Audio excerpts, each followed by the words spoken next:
Nucci Reyo, the King's Kid, known by his fans as the Governor of New Jersey, first developed his love for hip-hop at the tender age of 10, when an auditorium full of youth erupted in applause, making it very clear that Nucci was their #1 choice to take first prize.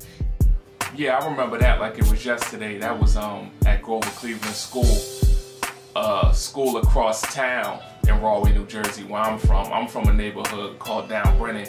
That was in a neighborhood called Down Cleveland, but you know, that's where the talent show was held at. So, you know, we went down there and I performed. The name of the song was actually Black Man, was the name of the song. And the chorus went, I'm not a black woman, I'm a black man. Had the crowd participation, you know, toward the end of my performance. And so, you know, based on things of that nature, I won the show. And a lot of people thought I won just because I was the cute kid, but you know, I worked hard to perform like everybody else. You know, I was the youngest entry in the show, and I took the show, so that felt good to bring that home. Nucci knew he was onto something when afterwards, he became sought after by local teen clubs to boost their crowds with his blazing performance and natural charisma. The club I remember out of all my performances at teen clubs was this club in Newark, New Jersey called the Playhouse. And it was in the weekway section, and we used to just go in there, you know, a bunch of us from Rahway would go out there. I had like the team support, the family support, and I must have been about 14, 15 years old. Nobody was driving anything yet. We'd get out there the best way we knew how, whether our parents dropped us off or we caught trains, planes, buses. You know, we got out there and I used to just perform and just have a good time, tear it down. I did it like a couple weeks in a row, you know, and just, you know, I built a pretty good fan base based off that. You know, that helped me to get people to know me for what I do. In 1999, while performing in a teen club, Nucci grabbed the attention of executives of the Union label, with whom he signed a production deal. The Union label released Nucci's first collaborated single, Roll With Us. The video for the single received heavy rotation on Rap City. He was actually in a party battling. I wasn't really into, I had done shows at the time, but I was never really into battling. Sitting in the back, and I remember just thinking to myself, I can beat this guy. You know what I mean? But if I beat this guy, a fight is probably gonna break out. I went up there, I battled him, you know, I pretty much won, and a fight broke out. Yeah, so then after that, I seen him in the parking lot, and he was like, you know, it was rushing, and we running to our cars, they running to their cars, and he was like, yo, you know, if I ever get a chance and I could put somebody on, if I ever get on, I'm gonna come looking for you. You know what I mean? I'm like, all right, you know, cool. And I'm thinking like, this guy's crazy. Yeah, it was really interesting when me and Money Grip met again because we used to get our hair cut at the same barbershop. This dude named Zaire used to cut both our hair in. I used to come in there and Zaire tell me like, yo, that dude Money Grip, you know that raps, he be looking for you. And I'm looking for me like, what's he looking for me for? Like, I don't know him. But this had to be about 5 years later. I told you whenever I get an opportunity to put somebody on, I was going to reach back for you, and he kept his word. And I was actually in a group already, me, my sister Misery, and my boy Telly. I discussed it with my team, and you know, I told him, yo, this dude Money Grip say he got some good opportunities. He wants to put me down with a crew called the Union. What y'all think about that? And he was just like, go for it. It can help all of us out. Go for it. So I went for it. In less than 3 months, we was hosting Rap City with Eve and Drag On and Swiss Beats down in Myrtle Beach, the Black Bikers reunion. Still wonder what it costs. We lost. Me and Money B. Sipping Sunny. Closer than most.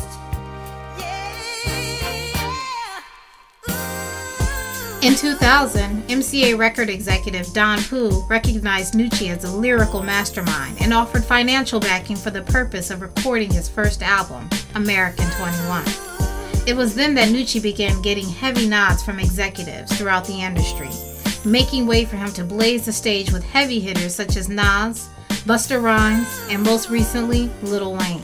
Well, when MCA turned to Geffen and, you know, Don Pooh was leaving and we decided to leave too with him, you know, it didn't destroy our dreams or anything, but most of the radio play I got and most of the notoriety people know me for happened after the MCA date. I was was still with the Union. The Union was the production company. DJ Absolute had Addicted for Life, which was my management at the time, and that's where I got most of my radio play during that period of time. It must have been 2004.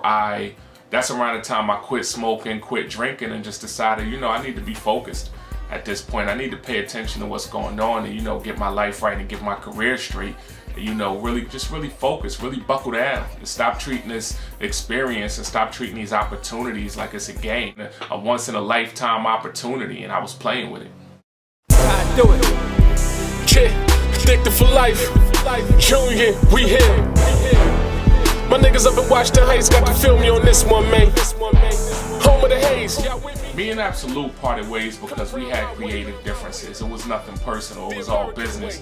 You know, our personal relationship never suffered from it, and, you know, at the time he just started to feel like I was mentioning God too much in my music, and that it wasn't what my fans wanted from me, it wasn't what my fans expected from me.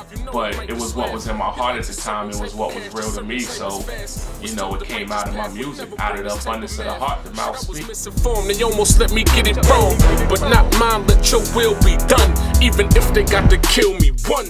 A true lyricist, Nucci has been called upon to collaborate with P. Diddy, Little Flip, Havoc of Mobb Deep, Raekwon of Wu-Tang, Gilly the Kid, and the Bleach Brothers, as well as R&B singers such as Carl Thomas, Marcus Houston, R. Kelly, and Demi.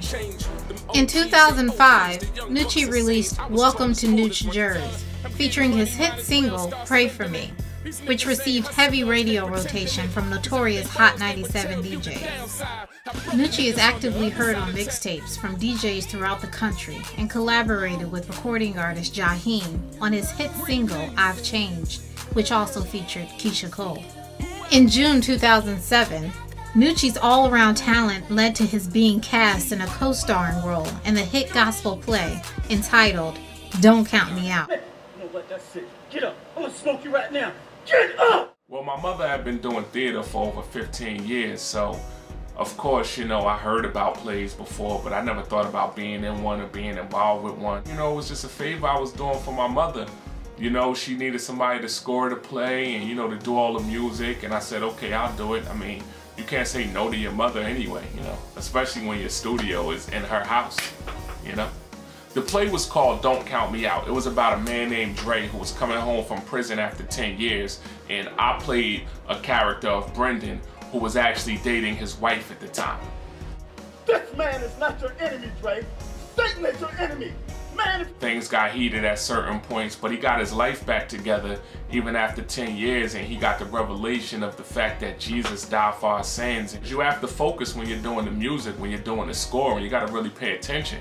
And I'm just soaking it all in, and I'm just like, I need to get my life back together the same way Dre, the main character in the play, got his life back together. Pretty much I was just taking baby steps. Like, I decided to not curse in my music anymore and to not call women out of their name. The next play we did was called Judgment Day, and I did the score for that too. And I played a music executive who actually died and went to hell. And when I played that role and then watched the tape back, that pretty much did it for me. I was like, I don't want to go to hell. I mean, at the time, I must have had about, you know, 10 or 15 women I was involved with at the time. You know, the player life was out of control, and, you know, I just cut them all off. I was partying every night of the week. I mean, Monday, Tuesday, Wednesday, I could find a party to go to and stay out all night, 5, 6 in the morning, sleep all day, do it all over again. And I just stopped answering the calls from the club promoters and stopped answering the calls from the women and stopped calling them, and, you know, just turned my whole life around pretty much, you know, with the help of the Holy Spirit, and, you know, here we are today. Of course, the initial reaction of my old fans was kind of like, Nucci rapping about God? Like, and God is doing a new thing through me. We've actually started a new genre called hip-hop ministry. The newness of it is what attracts this generation. First artist, the first MC in hip-hop history to be featured on the front of secular music websites and Christian music websites at the same time. And I'm not lukewarm, I'm not straddling the fence. All my music glorifies God. The drug dealer walks into the record store, he doesn't walk into the gospel music section. I've created a genre that can sit right next to the hip-hop they came to get. I mean, of course there's still haters, but, you know, Jesus said, when they hate you, remember they hated me first. So we stand on that like a rock at G State. So it's on.